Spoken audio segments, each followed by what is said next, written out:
तो परम पिता परमात्मा, वो अल्लाह, वो वाहिगुरु, वो गॉड, वो खुदा, वो राम हर जगह है। यहां तक निगाह जाती है वो है, और जहां निगाह नहीं जाती वहां भी वो है। कैसा है वो, कैसा लगता है वो? क्योंकि इंसान की फितरत है, वो यही देखता है इसके नैन नक्श कैसे हैं, इसका रंग कैसा है, चाहे वो स्त्री चाहे वो पुरुष, शरीर कैसा है।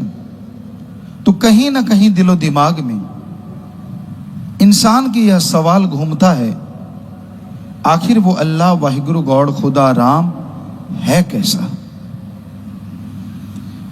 वैसे तो पानी में कोई रंग नहीं होता, और जैसा रंग मिला दो वैसा हो जाता है। उसी तरह अल्लाह वाहिगुरु का अलग से कोई रंग रूप आकार नहीं होता। जहां देखो वहीं वो नजर आएगा, पत्थरों में, पहाड़ों में, पेड़ों में, उजाड़ों में, इंसानों में, पशुओं में, पक्षियों में, हर रूप में वो नजर आता है।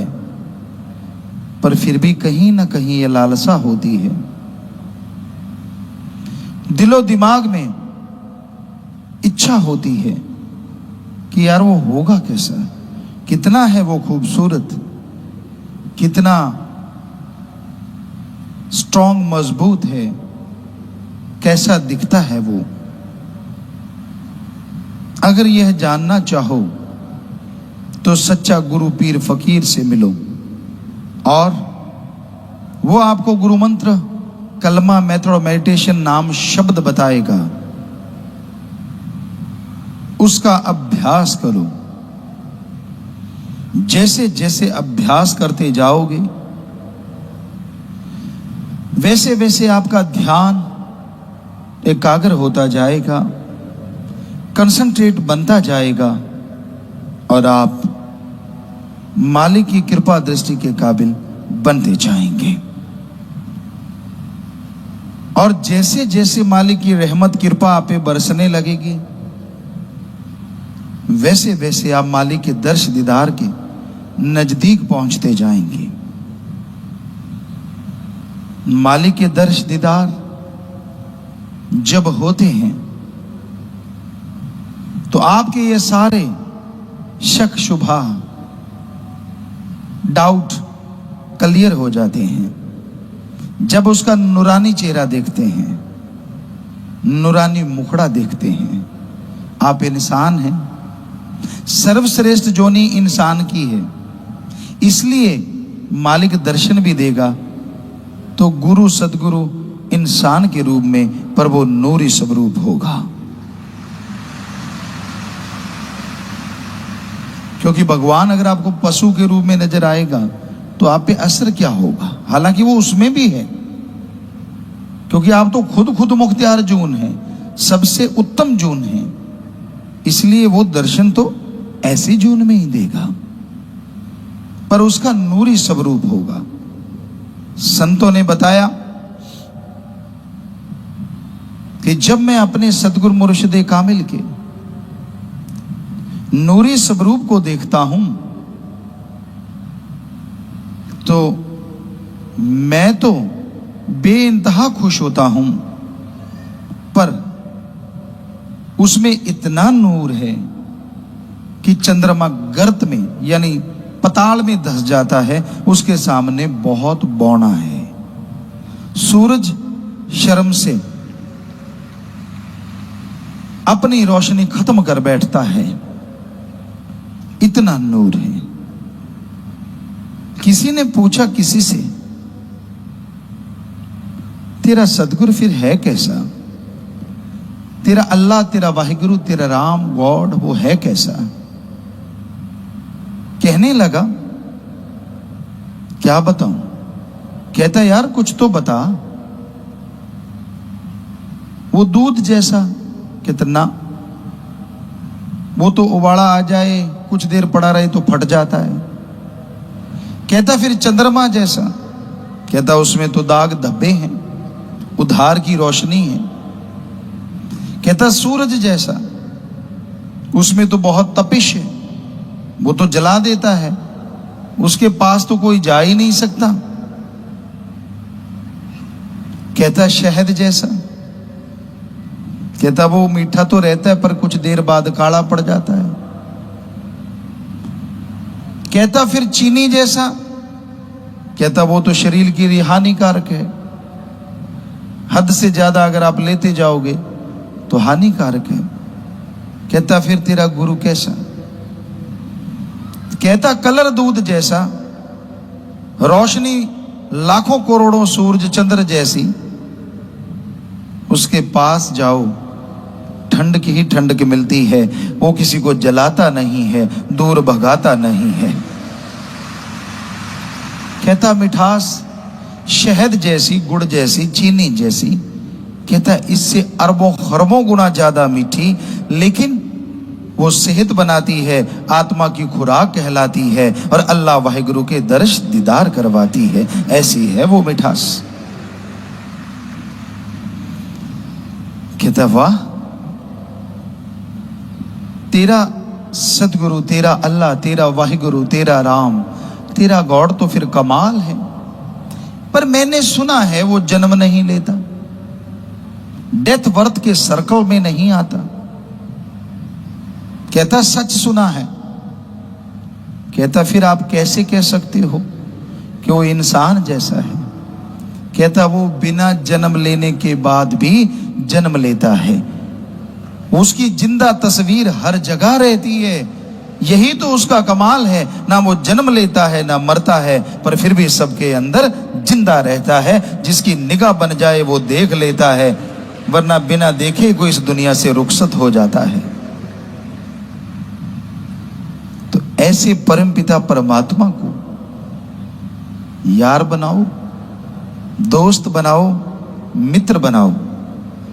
दुनिया की मित्रता, दुनिया की यारियां, दोस्ती मतलबी है, स्वार्थी है, गर्जी है, सब गर्ज से बंधे हैं। जब तक गर्ज है तो प्यार करते हैं और गर्ज नहीं तो बात नहीं करते। उस मुर्शिद से, सतगुरु से, अल्लाह वाहिगुरु राम से ज्ञान लो और फिर सतगुरु अल्लाह वाहिगुरु को देखो जरूर। वो बेगरज है, इसके बावजूद भी वो आपकी हर गरज पूरी कर सकता है।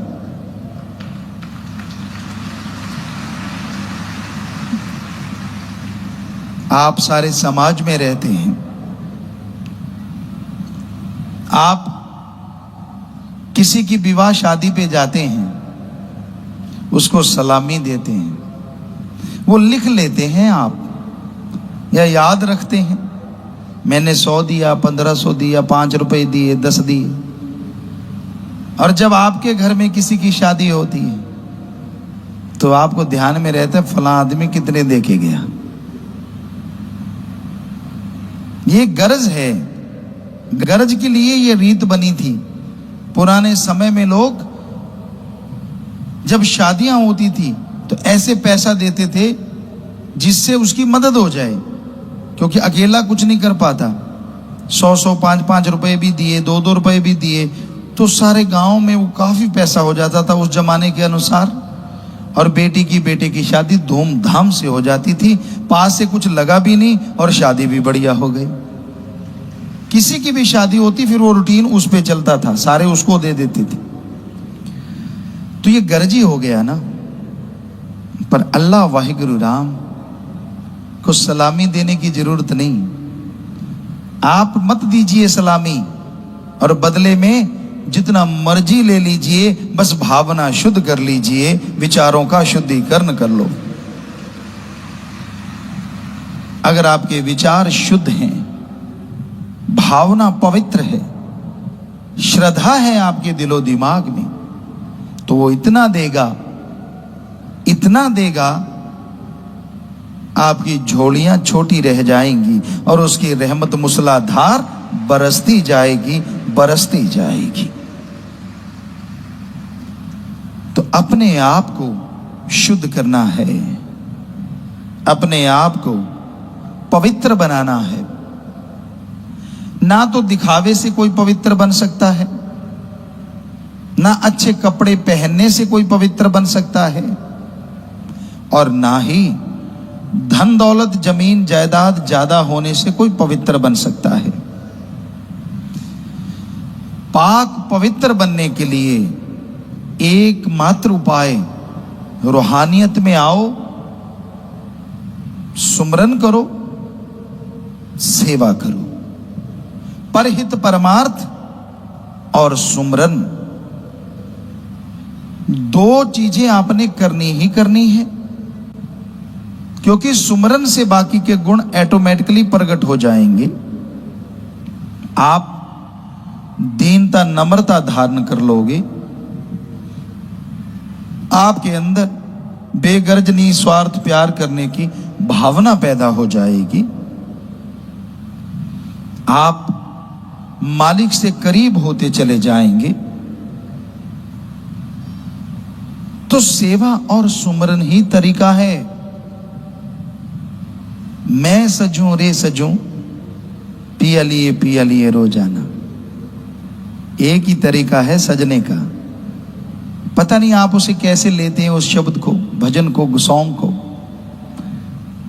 पर हमारा नजरिया ये, मैं सजूं रे सजूं, पिया लिए रोजाना, कि मैं रोजाना सुबह शाम उसके सुमरन करती हूं, मैं रोजाना सुबह शाम उसके लिए दुआ करती हूं, मैं रोजाना सारा दिन उसकी सेवा में लगे उसकी औलाद का भला करूं, इसी में सजती संवरती रहती हूं, क्योंकि इसी सजने संवरने से पिया जी मिल जाते हैं। पाउडर करी में लगाने से नहीं, उधर भी लगाया जा सकता है कि हाँ भाई मैं सजूं, मैं तो पाउडर लगाऊं, मैं क्रीम लगाऊं, पता नहीं क्या क्या लगाऊं, लगाता रहे। आदमी जरूर खुश होगा, पर कसम अल्लाह वाहिगुरु राम खुश नहीं होता। हम ये नहीं कहते कि पाउडर शाउडर ना लगाओ, जितना मर्जी लगाओ भाई, कोई रोक टोक नहीं। पर अगर उस भजन का आप हमसे पूछो कि पिताजी उसका क्या मतलब है, मैं सजूं रे सजूं, पिया लिए रोजाना, तो उसका एक ही मतलब है कि आप सुमरन के द्वारा, सेवा के द्वारा, परहित परमार्थ के द्वारा रोजाना सजो। ऐसा सजोगे तो वो राम अल्लाह वाहिगुरु गॉड कसम जरूर आपको देखेगा, और उसकी एक देखनी से, उसकी एक तकनी से जन्म जन्मों के पाप कर्म कट जाएंगे। मत सोचिए कि मैं काला हूं वो गोरा है, मत सोचिए कि मैं मोटा हूं वो पतला है, इससे उसको कुछ लेना देना नहीं। ये सोचिए मैं सुमरन कितना करता हूं और वो कितना करता है। ये सोचिए मैं परमार्थ कितना करता हूं और वो कितना करता है। कंपटीशन करना है तो सुमरन का करो, कंपटीशन करना है तो सेवा का करो। फिर खसम कैसे नहीं पास आएगा, हम आपको गारंटी देते हैं, अंदर बाहर दौड़ा चला आएगा।